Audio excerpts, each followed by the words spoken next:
चरण को करूं सप्रेम प्रणाम।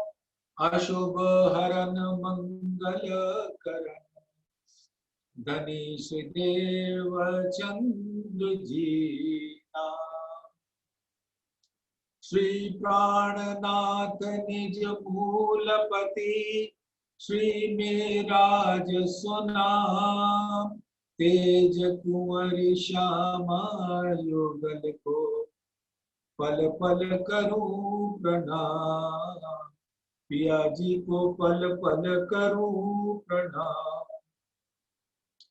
प्रथम लागू दो चरण को धनिये न छुड़ायो खिन। लाख तली लाले मेरे जीव के ही जीवन, मेरे जीव के ही जीवन। इन पांव तले पड़ी रहूं धनी नजर खोलो बातूं।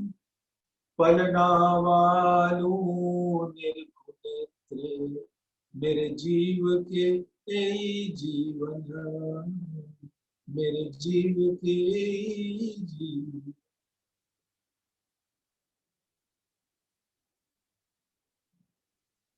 धामधनी अक्षराती सभी सुंदर साथ को अपनी मेहर की छांव तले बिठाए रखें और हम सब सुंदर साथ मेहर की छतरी कुछ ऐसा भाव ले कि कोहितूर पर्वत को जब राज्य के आवेश स्वरूप कृष्ण जी ने ब्रज में अपनी एक छोटी उंगली पर उठा रखा और सभी ब्रज वनिताएं, सभी गोपिकाएं उसके नीचे शरण में आई। इंद्र ने मूसलाधार बारिश की और उन्होंने गोपिकाओं को बचाया, ब्रज को बचाया। उसी प्रकार से वो एक सिंबल था कि रूहों हम तुम्हें नूह तूफान में भी बचाएंगे और योग माया के ब्रह्मांड में पहुंचाया और जागनी के ब्रह्मांड में भी माया की अति ठगनी लीला हर घड़ी हर पल चली। और माया का एक विचित्र औजार है, शस्त्र है, वो है अहम, मैं खुदी।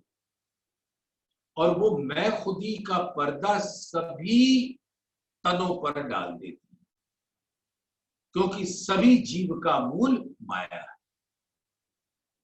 और सबके ऊपर वो मैं खुदी आ जाती। और मैं खुदी आने से जैसे ब्रज में मूसलाधार बारिश हुई थी उसी प्रकार से माया मैं खुदी की बारिश करके हम सबको तबाह करने के लिए आ जाती। लेकिन धामधनी इतने मेहरबान, उन्होंने अपनी मेहर की छतरी ऐसे खड़ी की कि जितने भी सुंदर साथ हैं, जो पूरे ईमान के साथ, यकीन के साथ, श्रद्धा के साथ, समर्पण के साथ, सबूरी के साथ श्री गुम्मट जी में विराजमान धामधनी के आवेश स्वरूप के चरणों में सिजदा करते हैं, उनके ऊपर वो छतरी तनी रहती है हर घड़ी हर पल और उनका कोई नुकसान नहीं हो सकता।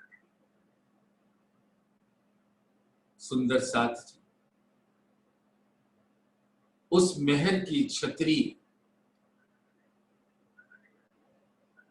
के नीचे जो अंदर ही अंदर नूर की बारिश हो रही, उसमें हम झीले, और बाहर मैं खुदी की जो बारिश हो रही है उससे सुरक्षित बच जाए। ऐसी धामधनी की असीम कृपा है। नंद जाने मैं नंद हूं, ये 77वां प्रकरण चल रहा है जिसका समापन आज होना है। इश्क रब्द का प्रकरण परम धाम की बड़ी वृत्त में, इस चौपाई का नंबर है 78। नंद जाने मैं नंद हूं, जसोमती जाने वो हम, गोप ग्वाल कंस तहां वही बुद्ध करी हुक्म। सुंदर साथ आपको पता है कि ब्रज से ब्रज वनिताएं, गोपिकाएं जब धामधनी ने योग माया के ब्रह्मांड से बांसुरी बजाई तो हर सखी आगे पीछे पहुंच गई धामधनी के चरणों में।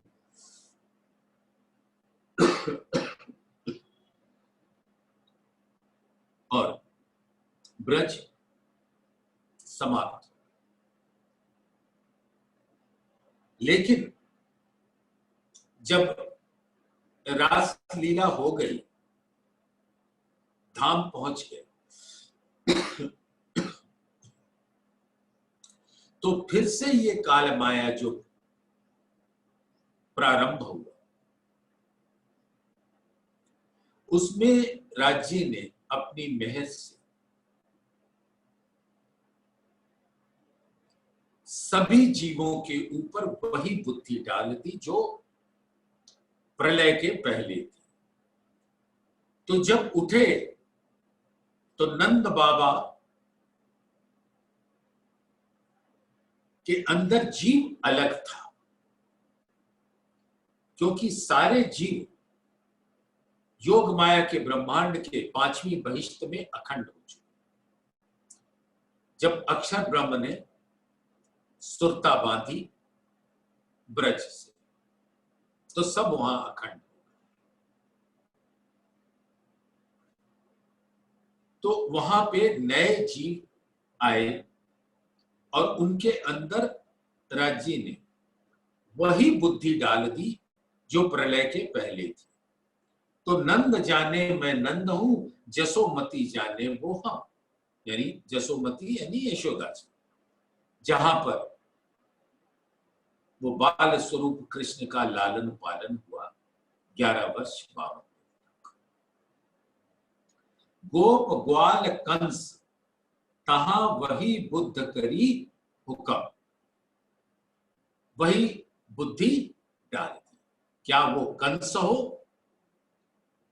क्या वो गोप ग्वाल हो,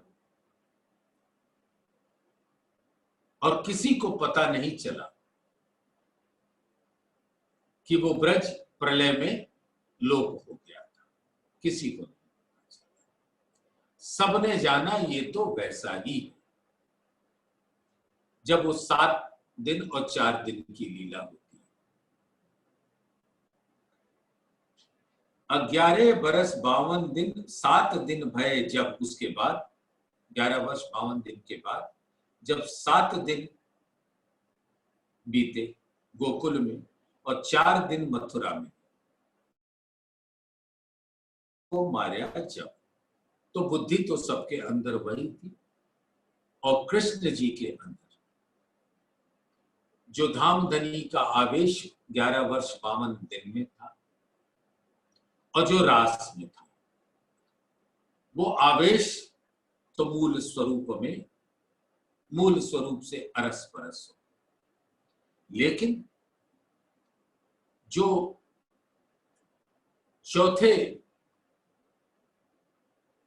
चौथी बहिष्ठ में अखंड बांके बिहारी का स्वरूप, वो उसकी सुरता कृष्ण जी के तन में आई और वो 7 दिन गोकुल मिले और 4 दिन मथुरा मिले। और उसके बाद कंस का वध किया और नाना जी को गद्दी पे बिठाया और ग्वाल वेश उतार दिया, राजसी वेश धारण कर। तो जो चौथी बहिष्त में, जिसको गोलोकी बहिष्त कहते हैं, जो गोलोकी कृष्ण यहाँ पे कहलाए, अब उसके अंदर से वो शक्ति भी जाती है और मात्र विष्णु जी का जीव उसके अंदर था। जब शिशुपाल का वध होता है तो शिशुपाल चले गए विष्णु लोक में, वहां विष्णु जी को नहीं पाया क्योंकि विष्णु जी तो कृष्ण जी के तन में। तो वापस वो शिशुपाल की का जीव आकर कृष्ण जी के अंदर समा गया। कृष्ण जी के अंदर जो जीव उसके अंदर समा गया। तो सुंदर सा इस प्रकार से ये त्रिविध लीला, इसका वर्णन खुलासा से किसी और दिन करेंगे, लेकिन थोड़े में यहां बताया गया वही मैं आपके समक्ष रख रहा हूं। प्रकाश हिंदुस्तानी का त्रिविध लीला और उसके पहले के 3-4 प्रकरण, ये चारों पांचों प्रकरण आपका जब आदेश होगा एक दिन हम लोग बैठेंगे और 4-5 दिन तक ये कृष्ण जी के स्वरूप में 3 बार कैसे लीला हुई, राज्य ने की, गोलोकी शक्ति ने की और विष्णु जी ने की, वो इस बात का खुलासा सभी सुंदर साथ को भी हो और जो कोई भी जिसको भी सुनने का अवसर मिले उसको भी हो। तो अगर आपका आदेश होगा तो वो कल से ही कर देंगे, 4-5 दिन तक प्रकाश हिंदुस्तानी से। तो सुंदर साथ ध्यान दीजिएगा। तो जब कंस को मार दिया, अक्रूर को बिठा दिया, उसके बाद मतलब पूरा 112 वर्ष, यानी 11 वर्ष और 112 वर्ष मिलके होते हैं 123 बरस।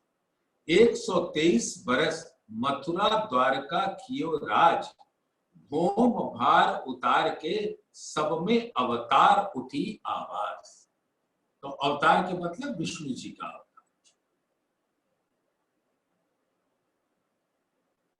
जो ब्रज में 11 वर्ष 52 दिन था वो अवतार नहीं था, विष्णु जी का अवतार नहीं था, वो तो धामधनी का अक्षरातीत का आवेश स्वरूप था। वही आवेश स्वरूप रास में था, तो वहां कोई अवतार की लीला नहीं। कंस को मारने के बाद अवतारी लीला शुरू, यानी कि विष्णु जी।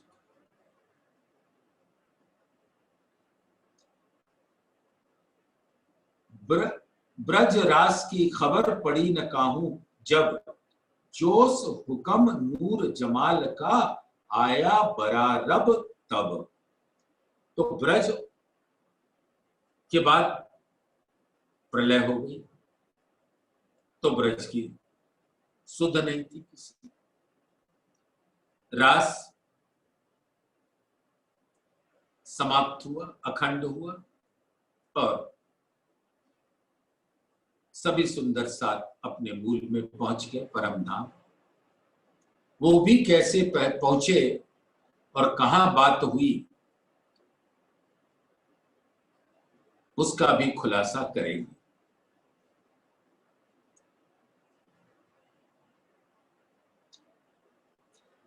तो राज्य का जोश और हुक्म आपको सुंदर साथ हम बता चुके हैं आवेश, हुक्म और जोश में अंतर क्या।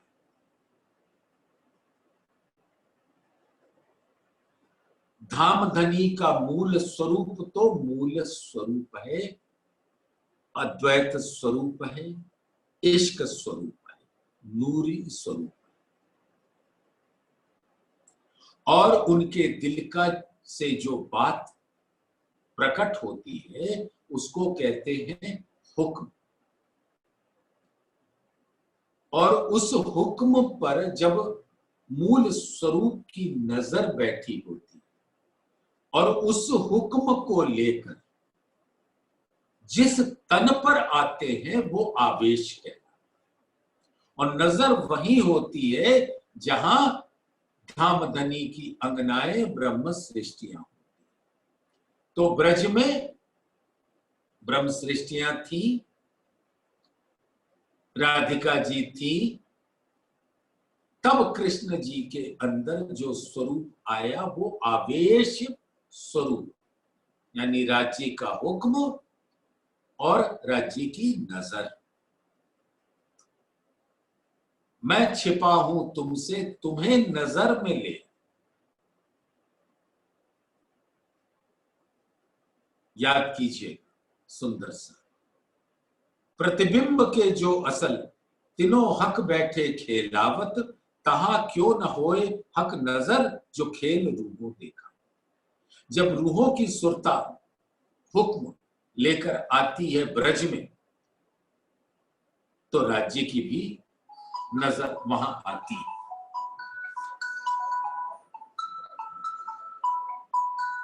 नजर वहां आती है, इसलिए राज्य का वो आवेश स्वरूप होता है।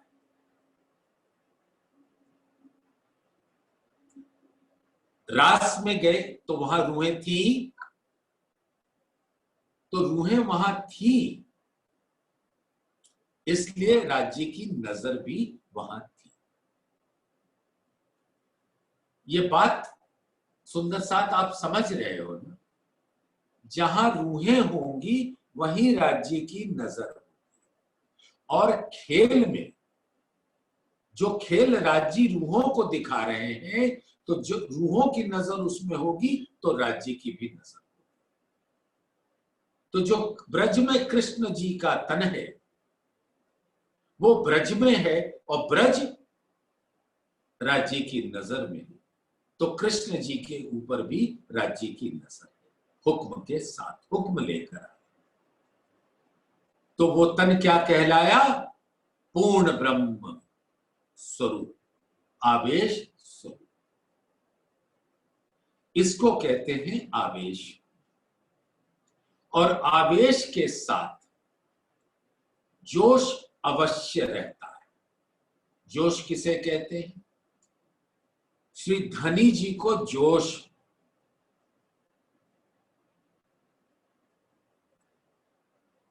तो जबराइल जोश धनी है। धाम धनी के हुक्म के अधीन दो फरिश्ते काम करते हैं, एक जबराइल और एक असराफी। तो जहां पर आवेश होगा यानी राज्य का पूर्ण स्वरूप होगा वहां ये दो मलायक तो रहेंगे ही रहेंगे। जैसे कहते हैं ना यहाँ पे जागनी के ब्रह्मांड में श्री धनी जी को जोश आत्म दुल्हन नूर हुक्म बुध मूल वतन, बुध मूल वतन यानी असराफी, जोश यानी जबराइल, आत्म दुल्हन यानी आनंद अंग, हुक्म यानी उनका स्वरूप आवेश स्वरूप, और नूर यानी अक्षर ब्रह्म सत्ता। तो सत्य चिद आनंद, सच्चिदानंद पूर्ण ब्रह्म का स्वरूप। और जहां पूर्ण ब्रह्म का स्वरूप होगा वहां पे ये दोनों फरिश्ते होंगे। लेकिन क्योंकि वहां आत्म दुल्हन है इसलिए राज्य की नजर वहां है, इसलिए उस तन के अंदर आवेश है। श्री जी साहेब जी मेहरबान, इंद्रावती जी के दिल के अंदर धाम धनी का आवेश स्वरूप है, क्योंकि रूहें अंगे संगे हैं। इस जागनी के ब्रह्मांड में रूहें आई हैं, तो इस ब्रह्मांड में राज्य की नजर है। प्रतिबिंब के जो असल तीनों हक बैठे खेलावत, तहां क्यों न होए हक नजर जो खेल रूहों देखावत। यानी कि जो जागनी का ब्रह्मांड में, जागनी के ब्रह्मांड को रूहों को दिखा रहे हैं, वहां राज्य की भी नजर होगी, इसलिए राज्य का आवेश होगा। और आवेश होगा तो हुक्म भी होगा और जागृत बुद्धि भी। अब सुंदर साथ विचारिएगा।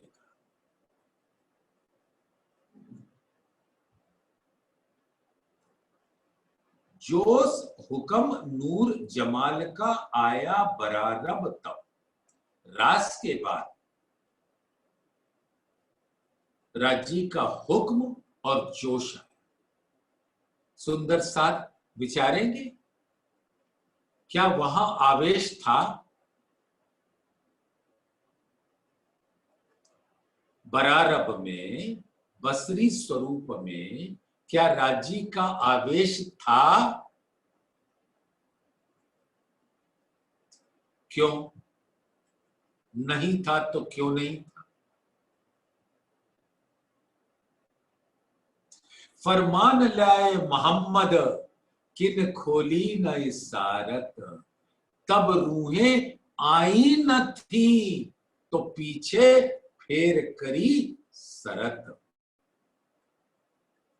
मोहम्मद कहया मसीह आवसी, यानी रूह अल्लाह श्यामा जी आएंगी 9090 वर्ष के बाद। मोहम्मद कहया मसीह आवसी, ले कुंजी लाहूत से, एक दीन सब करसी बल इन कुंजिए के। तो बसरी स्वरूप जब आए थे तो रूहें नहीं आई थी। रूहें नहीं आई थी तो धामधनी की नजर नहीं आई थी। हुक्म तो आया था, तो हुक्म के साथ जोश तो रहता है, क्योंकि जोश और जागृत बुद्धि दोनों ही हुक्म के अधीन काम करते हैं, राज्य के हुक्म के अधीन। तो वो हुक्म जहां होगा वहां जोश होगा, लेकिन जहां आवेश होगा वहां तो जोश होगा ही होगा। तो सुंदर साथ कहने का तात्पर्य यह कि जहां हुक्म है वहां जोश हो भी सकता है, नहीं भी हो सकता, लेकिन जहां आवेश है वहां तो जोश को होना ही पड़ेगा। तो सुंदर सा जब बसरी स्वरूप में राज्य का हुक्म आता है लेकिन रूहें नहीं आती, तो हुक्म के साथ जोश की लीला होती है और उसी जोश के द्वारा वाणी नाजिल होती है, आयतें उतरती। श्री कुरान पाक में आप सब लोगों ने सुना होगा, आप जानते हैं, फिर भी मैं थोड़ा सा दोहरा देता हूं। मुस्तफा बेग जो मोहम्मद के खिताब से नवाजे,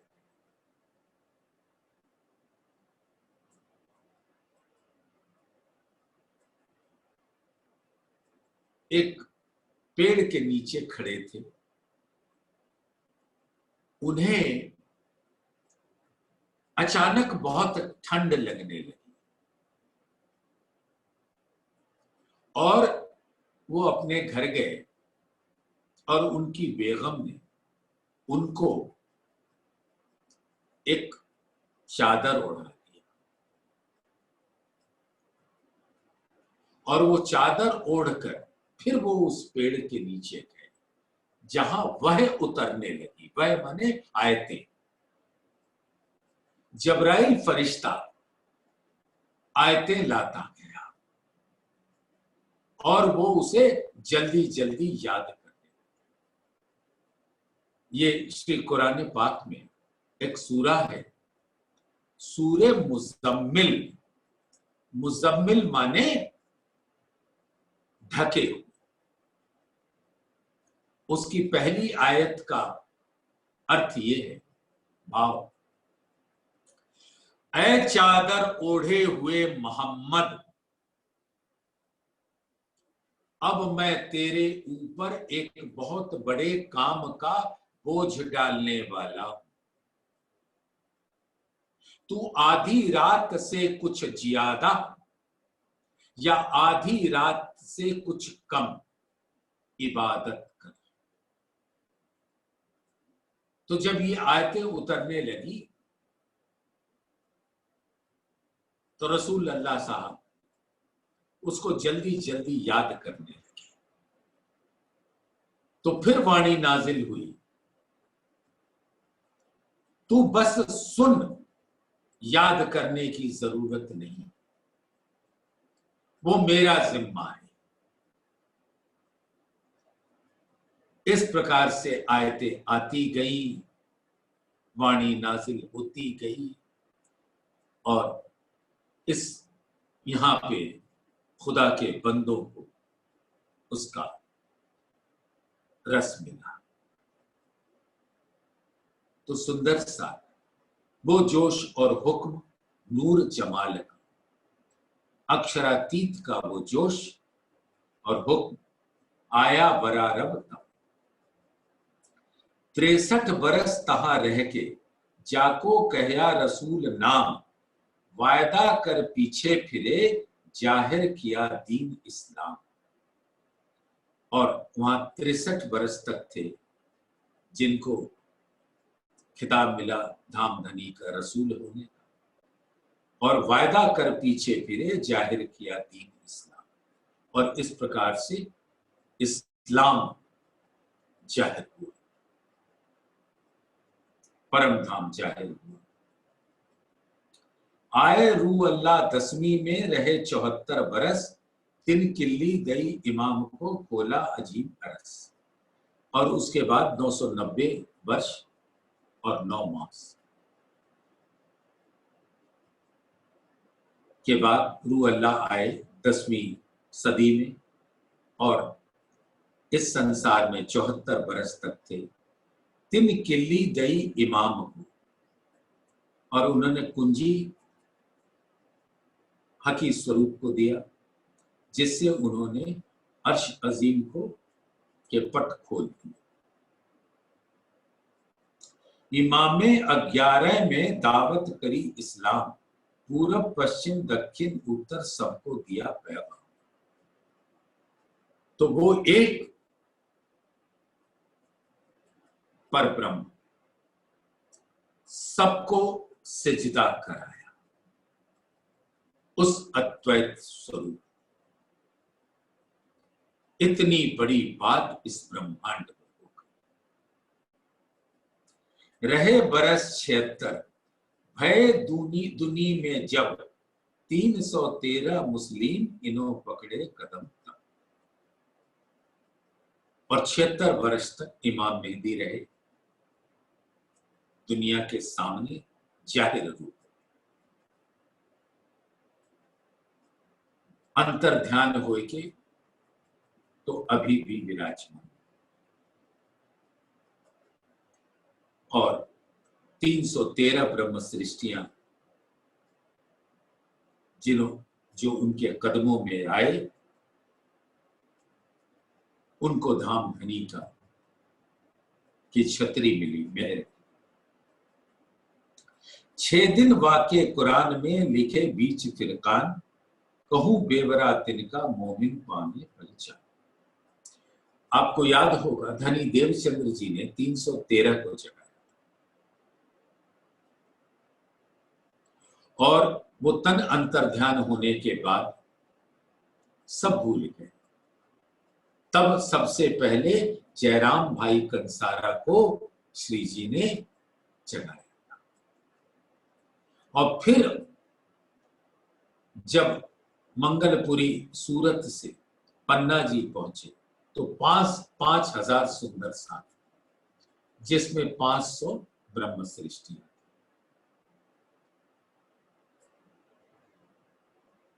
तो 5वें दिन की लीला श्री परना में हुई, जहां पर तारतम का तारतम, खिलवत परिक्रमा सागर सिंगार का अवतरण हुआ और उसके बाद से हुक्म की मशाल धामधनी ने मोमिनों के हाथ में दे दिया और वो छठे दिन की लीला है। 6 दिन वाक़े कुरान में लिखे बीच फिरकान, कहूं बेवरा तिनका मोमिन पाने बच्चा। थे एक दिन हम ब्रज में, भया रास में दूजा दिन, तीसरे दिन रसूल किया इस्लाम रोशन। बसरी स्वरूप श्री हुजूर साहब इस्लाम को प्रकाशित किया। चौथे दिन रूह अल्लाह ल्याए किल्ली हकीकत धाम, और चौथे दिन श्यामा जी कुंजी ले आए। किसकी? उस इल्म की। तो जो बसरी स्वरूप ने शबे मेराज पर ब्रह्म से वो 90,000 हर्फ सुने थे, वो इल्म था।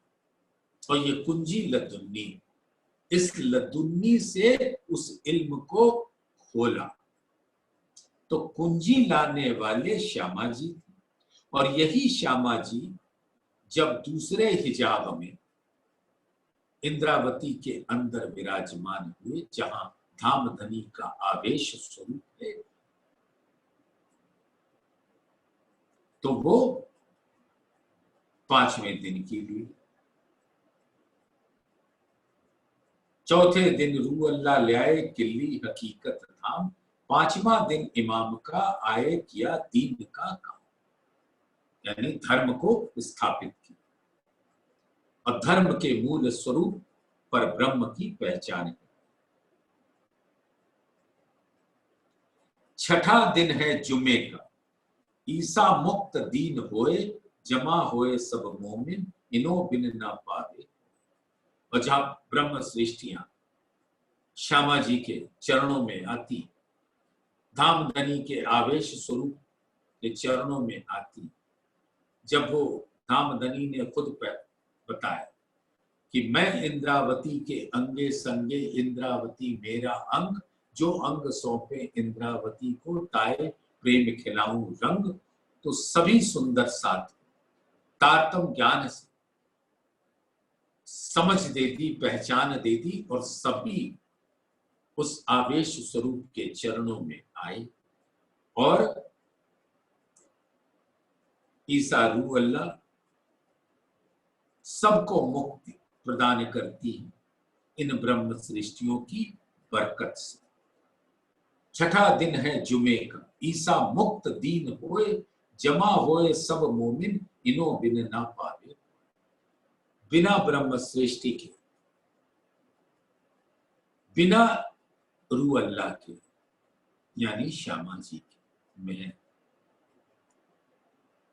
अखंड मुक्ति नहीं मिलेगी जब तक उस स्वरूप में पूरे यकीन के साथ ईमान ना आ जाए, समर्पण न हो जाए, पूरी श्रद्धा न हो जाए, तब तक वो अखंड मुक्ति के अधिकारी कोई नहीं। उठाई आठों भिस्त को, होए मुकाबले दोजख, ले वारसी अपनी सबको, पहुंच ताले मां। फिर जब 6 दिन की लीला समाप्त होती, तो परम धाम में पर आत्म अपने मूल तनों में जागृत हो जाती है, जो 7वें दिन की लीला कहलाती, कायमी की लीला। और ये इस ब्रह्मांड के चर सचराचर सभी को अक्षर की नूर नजर तले अखंड करते।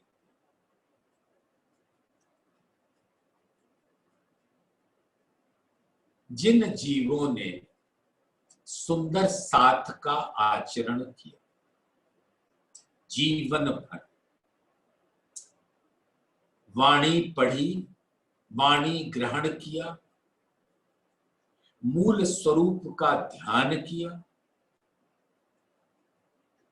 सेवा पूजा भी की, सिवाय धाम धनी के उनके दिल में कोई नहीं रहता था, और हमेशा धाम धनी के आवेश स्वरूप पर ईमान ले आए, यकीन ले आए।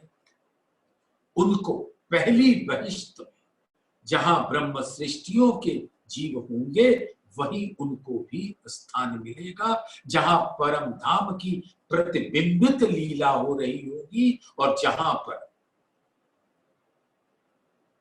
मरु का जीव राज्य के का प्रतिबिंब बना बैठा होगा, और देवापी का जीव श्यामा जी का प्रतिबिंब बना बैठा, और अक्षर ब्रह्म ने परिक्रमा ग्रंथ के द्वारा परम धाम की 25 पक्षों को अपने दिल में धारण किया। तो क्योंकि अक्षर ब्रह्म के दिल का प्रकट स्वरूप ही सत स्वरूप ब्रह्म है, विभूति ब्रह्म है, तो वहां पे परम धाम के जैसे प्रतिबिंबित लीला। तो परम धाम की स्वलीला अद्वैत का प्रतिबिंब लीला वहां होगी, और उसमें ऐसे सभी जीव जो पूर्ण ईमान और यकीन, श्रद्धा, विश्वास के साथ उन्होंने अपने जीवन के पल पल को गुजारा है, खिलवत की बातों को अपने दिल में धारण किया है, उनके जीवों को वहां स्थान सुनिश्चित है, और वो हर घड़ी हर पल परम धाम की प्रतिबिंबित लीला का रस लेते रहेंगे, लेते रहेंगे, लेते रहेंगे। स्वलीला अद्वैत साक्षात तो पर आत्म लेगी, लेकिन ये उसके प्रतिबिंबित लीला का रसपान करने को इनको मिलेगा। और जो ईश्वरीय सृष्टियां वो भी सत स्वरूप के महाकारण में अखंड। सत स्वरूप का जो निर्मल चैतन्य अवस्था है, वहां पर तो अभी जो मैंने आपको पहली बहिश्त बताई, उसी के महाकारण में ये दूसरी बहिश्त होती है। तो जो परम धाम की प्रतिबिंबित लीला है, उस प्रतिबिंबित लीला का प्रतिबिंब पड़ता है उस दूसरी बहिश्त में, जिसको ईश्वरीय सृष्टियां रसपान करेंगी उनके जीवन। और जिन्होंने एक पर ब्रह्म की सांच से शरीयत पाली, उस हकीकत पे यकीन किया, उनको तीसरी बहिश्त अता हो,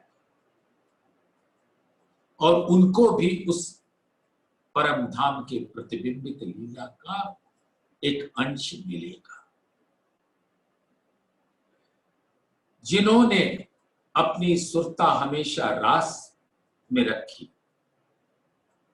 वो चौथी बहिश्त में उनके जीव अखंड होंगे, और जिस लीला को मूल में अक्षरातीत के आवेश ने किया था, अब वो आवेश तो मूल स्वरूप में चला गया, लेकिन वो लीला अखंड हुई जिसके अंदर अक्षर की सुरता है। तो उस लीला को रास लीला के अंदर जिन्होंने अपनी श्रद्धा रखी है, उनको वहां का रसपान अवश्य होगा। जिन्होंने ब्रज लीला से अपनी सुरता बांधी उनको ब्रज लीला का रसपान होगा। पांचवी बहिष्ट। छठी बहिष्ट जो अक्षर ब्रह्म की पंच वासनाएं, कबीर, शुकदेव, सनकादिक, शिव और विष्णु, महाविष्णु, जिन्होंने इनका ध्यान किया वो छठी बहिष्ट का अधिकारी हो जाए। और ध्यान रखिएगा सुंदर सा, आठों बहिष्टों में वो परम धाम की जो प्रतिबिंबित लीला है उसका कुछ न कुछ अंश सातों बहिष्टों में आएंगी। सभी जीवों को उसका सुख मिलेगा और सभी जीव उन जीवों को परब्रह्म का स्वरूप मानकर सिजदा करें। और सातवीं बहिष्ट में ऋषि, मुनि, देवी, देवता पधारे और आठवीं बहिष्ट में सभी जीव, आम खलक। वो आठवीं बहिष्ट में पश्चाताप की अग्नि में जल, सनंद ग्रंथ में बड़ा सुंदर उसका वर्णन है कि जब हश्र के मैदान में धामधनी के स्वरूप को देखेंगे तो छाती पीटेंगे, हाय मेरे मौला आप आए थे, मेरी अंधी आंखें आपको पहचान ना सकी। और इस विरह की, इस पश्चाताप की अग्नि में जलकर वो भी कुंदन हो जाएंगे और वो आठवीं बहिष्ट में अखंड हो जाएंगे। तो जिसकी जहां की पहुंच वो वहां पहुंच जाए। उठाई आठों भिष्ट को, होए मुकाबले दोजख, ले वारसी अपनी सबको, पहुंचे ताले मापा। जिसके भाग्य में जो बदा है वो उसको मिल जाएगा। रूह मोमिन कदमों तले, लय हक सुभान, तासो लगे बातें पूछने, कहां अपनी पहचान। ये बड़ी प्यारी स्थिति होगी सुंदर सा, और हमें वही याद करना। अभी तक तो ये आठों बहिष्टों की जीवों का स्थान का वर्णन हुआ, लेकिन अब आत्मा का वर्णन हो रहा है, जो हम और आप हैं। आपका स्थान पहली से लेके आठवीं में कहीं नहीं है, क्योंकि आप तो मूल में, जो मूल स्वरूप है अपने, जाको कहिए पर आत्म, सो पर आत्म ले के विलसिए संग खसम। तो परम जो रूहें हैं, परम धाम की जो ब्रह्म सृष्टि अक्षर का खेल देखने के वास्ते आई थी, और जो जो धामधनी अपने हुक्म से दिखाना चाहते थे वो दिखा के उनको जागृत किया, और जागृत करने वाले भी राज्य खुद, मैं इन्हों को जगाऊंगा। तो हम ब्रह्म सृष्टि आई धाम से, अक्षर खेल देखन, खेल देख के जागिए। इस खेल में खेल नहीं देखना, खेल में हकीकत और मार्फत के भेद खुलेंगे, और जब वो खुलेंगे यानी राज्य का तन की लीला और दिल का स्वरूप, जब वो हमारे दिल में प्रवेश करेगा तब वो पूर्ण स्वरूप मेरे दिल में आएगा, धामधनी का जुगल स्वरूप। तो ऐसे मोमिन सातवें दिन की लीला में राज्य के चरणों तले आ बैठेंगे। सुंदर साथ याद है ना, छठा दिन जुमे का होवे मोमिन जमा, जब सातवें दिन अरस में तुम उठ खड़े हो तब, यही उठना कयामत का, जब तुम बैठे जाग, नजीक हक सुभान के, पाया बड़ा सुहाग। यानी आप धाम के सुहागिन नार हो। उस स्वरूप को जब पहचानोगे तो जानते हो क्या होगा। तासों लगे बातें पूछने कहां अपनी पहचान। अब राजी आपसे पूछेंगे, कहो भाई कैसी बीती, कुछ अपनी पहचान रही। तो सर मत झुकाना, शर्म मत कर, ऐसी स्थिति ना होने देना। राजी ने अपने इल्म से तुम्हें सब कुछ बता दिया। अब तो माननी का लो। हमारे चेहरे पे सुहागिन नार का आब हो, धाम धनी के इश्क का सिंदूर हो लाल रंग।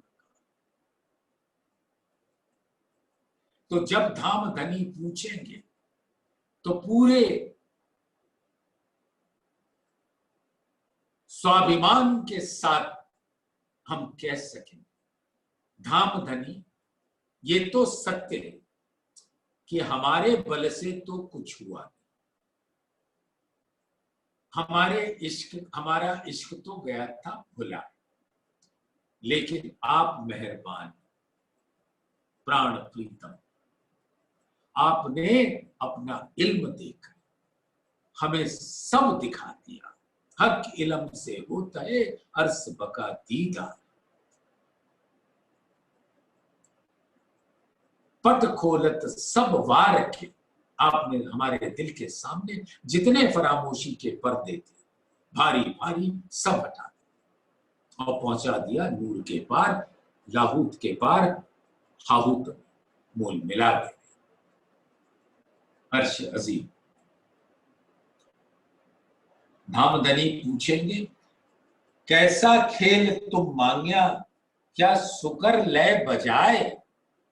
तुमने खेल मांगा था, मैंने तो नहीं कहा था, मैंने तो मना किया था ना। तुमने खेल मांगा और हमने तुम्हें वो खेल अता किया। क्या इस बात का शुक्रिया अदा किया कि धामधनी आपका बड़ा शुक्र है कि जो आपने हमें इस खेल में उतारा। क्या शुक्र बजाया। और फिर जब इस खेल में खो गए तो मैं खुद आया अपना इल्म लेकर, अपना हुक्म लेकर, अपनी मेहर लेकर, अपना नूर तारतम लेकर, और जबराइल असराफील को तुम्हारे संग लगा दिया, जिन्होंने तुम्हारे दिल को पाक साफ किया।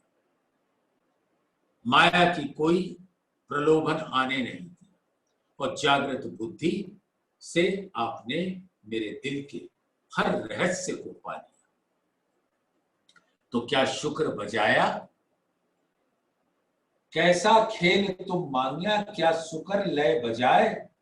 कैसा इसक तुमने रहया, हमको देव बताए। अब राज जी कहते अब तो बताओ, हम तुम्हें छोड़ेंगे नहीं। बताओ क्या तुमने खेल मांगा, हमने दिया, शुक्रिया बजाया,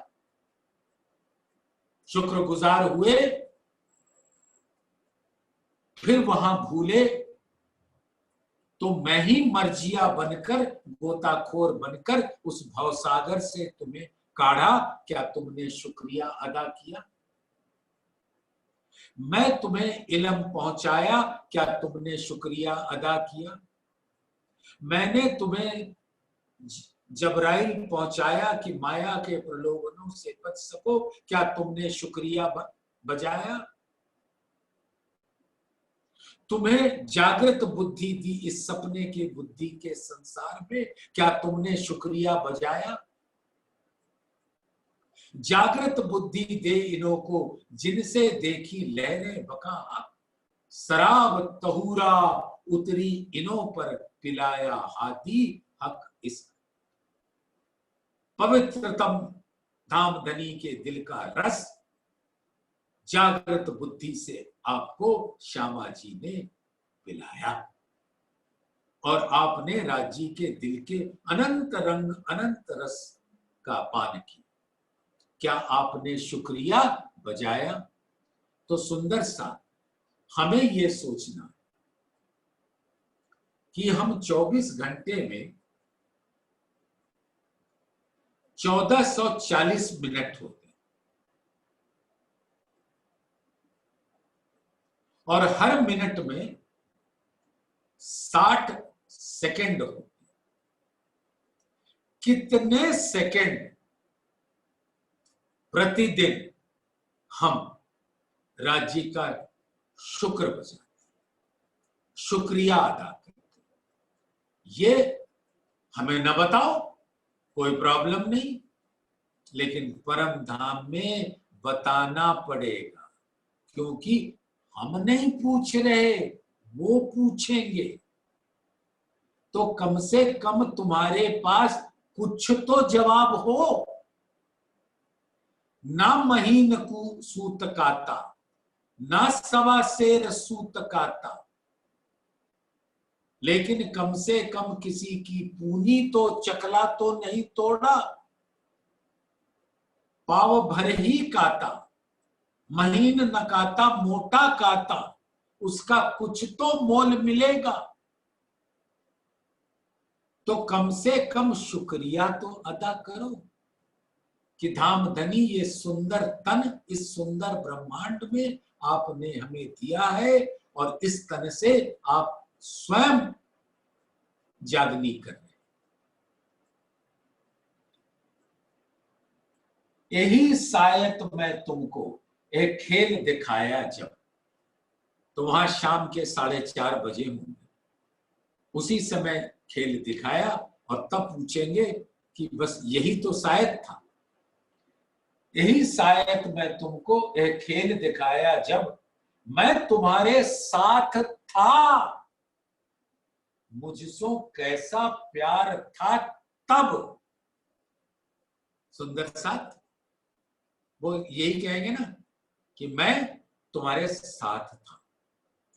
क्या तुम्हारे दिल के अंदर मेरे प्रति प्रेम था? मुख से ना बोलना, दिल से बोल, क्योंकि तुम मुख से तो झूठ बोलने के आदी हो चुके हो इस ब्रह्मांड में, लेकिन दिल से बोल न पाओगे, क्योंकि तुम्हारे दिल में मैं ही बैठा हूं। कितनी बार श्री जी साहेब जी मेहरबान के स्वरूप को दिल में धारण किया और शुक्रिया अदा किया। मैं तुम्हारे साथ था, मुझसो कैसा प्यार था तब, वो बता दो। ये परमधाम में हमसे आपसे पूछा जाएगा। सुंदर सा ये मत सोचो कोई अनिल श्रीवास्तव बूढ़ा व्यक्ति कुछ बोल रहा है, अरे ये क्या बोलेगा, इसकी क्या औकात। बोल तो वो रहे हैं, पूछेंगे वो।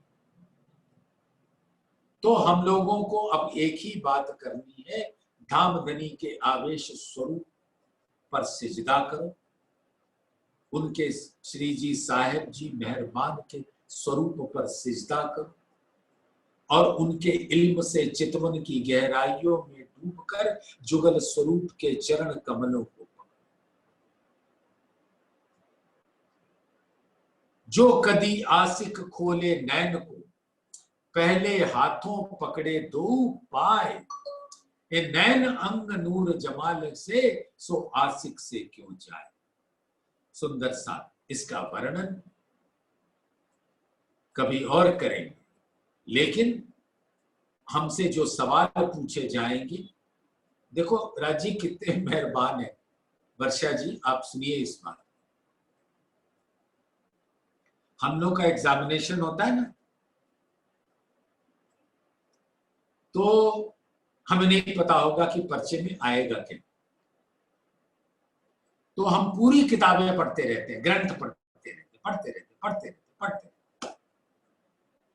और नींद आती रहती, और इम्तिहान में गए तो एक सवाल का जवाब नहीं आता। कभी सुना ही नहीं था। बाहर निकल के रोते हैं कि बहुत ही कठिन पर्चा था, हमें तो कुछ पता नहीं। और राज जी क्या कर रहे हैं? सब कुछ बता रहे हैं कि मैं तुमसे क्या सवाल पूछूंगा।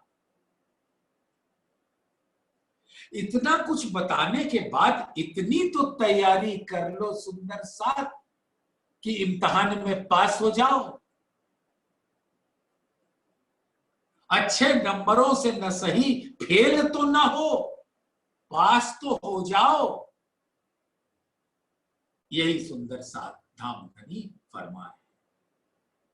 महामत कहे मोमिनो है कै खुशाली बातें होए, ये नेक मैं तुमको कहया अब आए के देखो। बहुत सारी खुशी की बातें होंगी, आनंद की बातें होंगी कि मेरा सुंदर साथ, जब दाम धनी ऐसे हाथ फैलाकर कहेंगे कि ये मेरा सुंदर साथ है, सुहागिन नार है, जो मेरे हर कसौटी पे खरा उतरा, और तब तुम्हारे चेहरे पर जो मेरे दिल के नूर का आब होगा, उस आब में मैं वारी वारी जाऊंगा, ऐसा धाम धनी करेंगे। तो सुंदर साथ आज इसी चौपाई को, क्योंकि प्रकरण भी शेष हो रहा है, तो इसी चौपाई को दोहरा लेते हैं।